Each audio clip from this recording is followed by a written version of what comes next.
So before we get inside the shelter and I start to show you some of the details, there's a few things on the outside I want to bring out and a few other points. Number one, it has 17 tie outs around the shelter. And I've never had a need to use all 17, but that just kind of speaks to the sturdiness that you can use when you pitch this shelter. And if you have all of those tied out, you're going to have a really sturdy shelter. I've used it in maybe 30-mile-an-hour winds, something like that. Nothing too crazy, but plenty of protection from the wind, plenty of protection from the rain. You can actually sit up inside of it pretty easily. And this is the two-person version. Now, Andrew Skurka used the one-person version in his Alaska-Yukon expedition. I think that was 2011. He did it on his own. It was a solo expedition, and he used the solo version of this.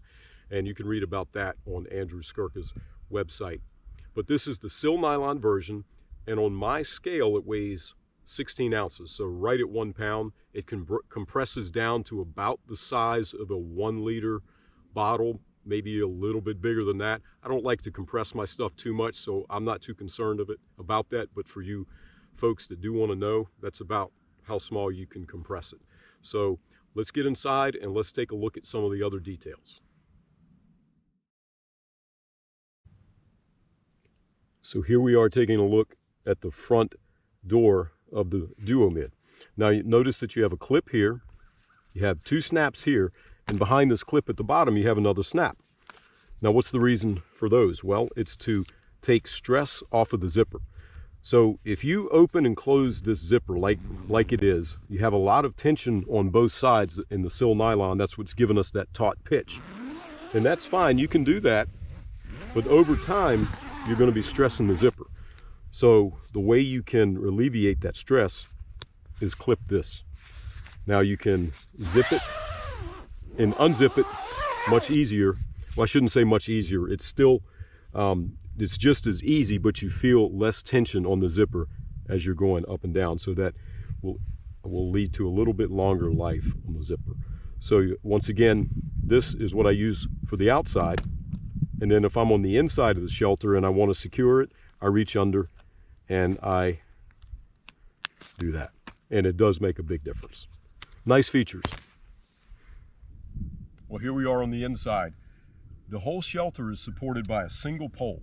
Now this is a Lecky trekking pole. You can use an adjustable trekking pole like this one, or you can use maybe a fixed one like a Black Diamond or something like that. But in any case, what I do is I make jacks for the pole. So this is the one that comes from Laurel Designs, and they have different sizes that you can pick. I just take a piece of PVC pipe and cut it. Now the purpose of these jacks is, you see where the pole is in the middle of the shelter right now? So basically I'm compartmentalizing the shelter. I have some space in the front of the pole and I have some space in the back. But that's not always the most comfortable way to do it. So if you take your pole and you move it over, then you still are supporting the shelter, but you're giving yourself more room in the front or the back, however you choose to do it. But there's space because I've just moved the pole from where it was. So these these extensions go on the end of the pole to compensate for the space. So the way you know how long to make these extensions is just by experimenting. You get the shelter and you play around with it and you cut yourself your extension jacks and you're good to go. So this is how the shelter is supported. So on the inside of the shelter we have plenty of room. You notice these square gray fabric sections. This is Dyneema, and they're sewn here on the opposite side of this is where the tie outs are. So you're not having your tie out directly connected to silnylon. So this reinforces those tie outs and makes them stronger.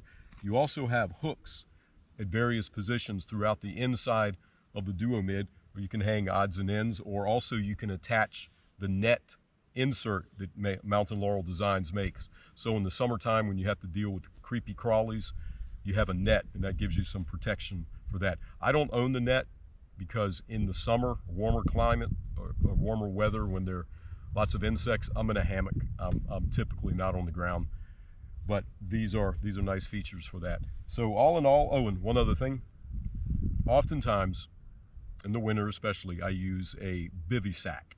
And so bivvies have the one I use has a mesh face part. So you don't want the mesh just draping down on your face. So here is a bungee cord that you can use to attach it to your bivy sack to pull the mesh off of your face. On the inside, there is also up here there is a vent, and the vent is shaped kind of like a beak on the outside.